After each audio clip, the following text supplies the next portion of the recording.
अरे साधु महाराज, आज तुम्हारा भजन खत्म होगा या नहीं? तुम्हें कुछ होश भी है? इस वर्ष भी बारिश नहीं हुई है। लोग तो इस चिंता में हैं कि आगे अन्न का इंतजाम कैसे होगा, क्या करेंगे, परिवार को क्या खिलाएंगे। और तुम यहाँ मोती की माला रगड़ रहे हो। क्या ये माला खेत में जाकर बिना पानी के फसल उगा देगी? भगवान परमात्मा जो चाहे वो कर सकता है।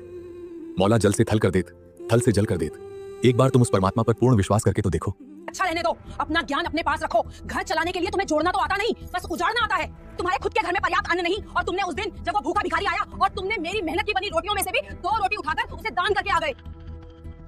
तुम तो मुझे और मेरे बच्चों को भूखा मार दोगे। तुम्हारी ये दानवीरता हमें एक दिन कंगाल बनाकर रख देगी। दान धर्म से कभी किसी का कुछ नहीं घटता भगवान। धर्म से ही तो कर्म बनते हैं और धर्म से ही सबका पेट भरता है। तुम्हारा धर्म तुम्हारे पेट में जाता है क्या? मैं पूछती हूँ, जब मैं तुमसे नए नए कपड़े या गहने मांगती हूँ तब तुम्हारा धर्म कहाँ जाता है? तुम्हारे माँ बाप के जाने के बाद मैंने आज तक कभी चांदी का कंगन तक नहीं देखा, क्योंकि तुम्हारा ईश्वर प्रेम खत्म ही नहीं होता। तुम हमेशा धन और आभूषण की बात क्यों करती हो?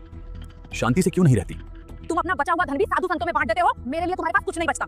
बताओ, कभी कोई गहना बनवा के दिया है तुमने मुझे? मेरे और मेरे बच्चों के लिए तुम्हारे पास है ही क्या? तुम्हारे पास तुम्हारा सारा समय और बाकी सब कुछ सिर्फ तुम्हारे भगवान के लिए, हमारे लिए कुछ नहीं है।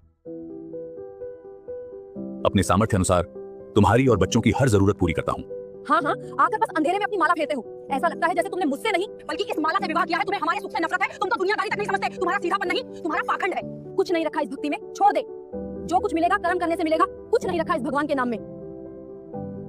1 साल से खेतों की मिट्टी फट रही है, कुएं सूख गए हैं, और तुम यहाँ आंखें मूंदकर हाथ पे हाथ धरे माला करते रहो। क्या तेरी माला के मन के हमारे बच्चों को अन्न खिलाएंगे? बस भी करो अब भगवान, शांत हो जाओ। इस घोर संकट में भगवान की महिमा ही सहारा है। हमें धैर्य रखना चाहिए।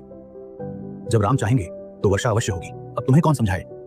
भगवान का विधान दान धर्म और भक्ति करने से ही घर में बरकत आती है। बरकत? कैसी बरकत? गांव की हर स्त्री के गले में आज चांदी की हसली है, और मेरे गले में क्या है? तुम्हारी दानवीरता का बोझ। तुमने सारा पैसा उन साधुओं को दे दिया जो तुम्हें ज्ञान का उपदेश देते फिरते हैं, और मेरे लिए कभी एक कांच की चूड़ी तक नहीं लाए। भगवान आभूषणों लेकर क्या करोगी? संकट में सिर्फ भगवान साथ देते हैं, आभूषण नहीं। परमात्मा के ज्ञान को समझो। इन आभूषणों से कोई लाभ नहीं। सिर्फ अच्छे कर्म, भक्ति और दान धर्म ही असली आभूषण है। जिस लोक में हम रह रहे हैं, यहाँ एक पल में